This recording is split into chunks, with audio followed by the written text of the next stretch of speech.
Hello दोस्तों, मैं Aryan Shukla, business advisor and founder online business workshop. मित्रों, आज हम बात करना चाहेंगे कि बिजनेस में साइनिंग कब आती है। बिजनेस में साइनिंग कब आती है, अर्थात बिजनेस में चमक कब आती है। कब आती है? एक तो तब आती है जब आप नया बिजनेस स्टार्ट करते हैं। दूसरी चीज़ तब आती है जब आपको सक्सेस मिलती है। तीसरी चीज़, जब आपको क्रियात्मक सफलता मिलती है, तब बिजनेस में साइनिंग आती है। आपकी फर्म, दुकान, कंपनी में साइनिंग कब आती है?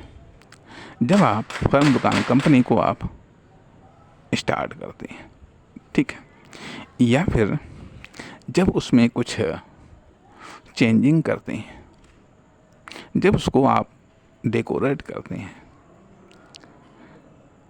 उसको डिजाइन करते हैं, तब बिजनेस में साइनिंग आती है। लेकिन क्या ये सब चीज़ें आप लगातार कर सकते हैं? क्या ये लगातार हो सकती हैं? अर्थात जीवन में साइनिंग कब आती है? जब आपको सक्सेस मिलती है, या फिर जब आप नए होते हैं, नई उम्र होती है तो आपकी बॉडी में साइनिंग होती है। जीवन में साइनिंग तभी आएगी जब आप सक्सेस होते हैं, जब आप कामयाब होते हैं। लेकिन उस साइनिंग के लिए, सक्सेस रूपी साइनिंग के लिए, न जाने कितने पापड़ बेलने पड़ते हैं, न जाने मेहनत के किस दौर से गुजरना पड़ता है, ठीक है। अब जो बॉडी साइनिंग, अर्थात बॉडी साइनिंग और बिजनेस साइनिंग में अंतर है। अर्थात बिजनेस की चमक, कॉमर्शियल साइनिंग जो दूसरे को बरबस अट्रैक्ट करती है, आकर्षित करती हैं। और कभी कभी ये ऐसा देखा जाता है, कॉमर्शियल साइनिंग या आपकी फर्म, दुकान, कंपनी की साइनिंग या प्रोडक्ट की साइनिंग धीरे धीरे विलुप्त होने लगती है, कम होने लगती है। कभी आपने ये देखा होगा कि कभी कभार जब हम कोई प्रोडक्ट लेने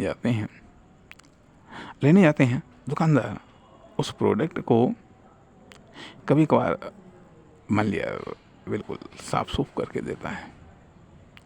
अर्थात यदि कहीं रखे कहीं थोड़ी बहुत धूल वगैरह जम गई है तो साफ करके देता है। अर्थात उसके साइनिंग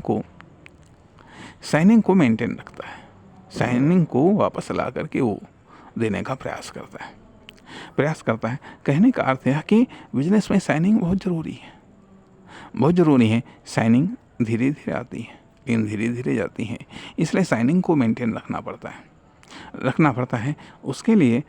और जो बिजनेस की साइनिंग है, वह जो टोटल ऑल एलिमेंट्स हैं, उनकी एवरेज साइनिंग से बिजनेस की साइनिंग बनती है। उनकी एवरेज साइनिंग से बिजनेस की साइनिंग बनती है। जो प्रोडक्ट हैं, जो एम्प्लॉय हैं, जो बिजनेसमैन या एंटरप्रेन्योर हैं, जो कस्टमर है, जो सेल्स है, जो रिटर्न है, इन सब चीज़ों, जो आपका सिलेक्शन है या कलेक्शन है, इन सब का जो एवरेज रूप है, इन सब की साइनिंग का जो एवरेज रूप है, उससे बिजनेस की साइनिंग बनती है। इसलिए न केवल प्रोडक्ट या एम्प्लॉय या खुद पर ध्यान देना चाहिए, बल्कि खुद की या कॉमर्शियल साइनिंग की या फर्म, दुकान, कंपनी की साइनिंग पर भी गौर करना चाहिए। इस पर भी ध्यान देना चाहिए, इसको भी मेंटेन रखना चाहिए। नमस्कार, धन्यवाद।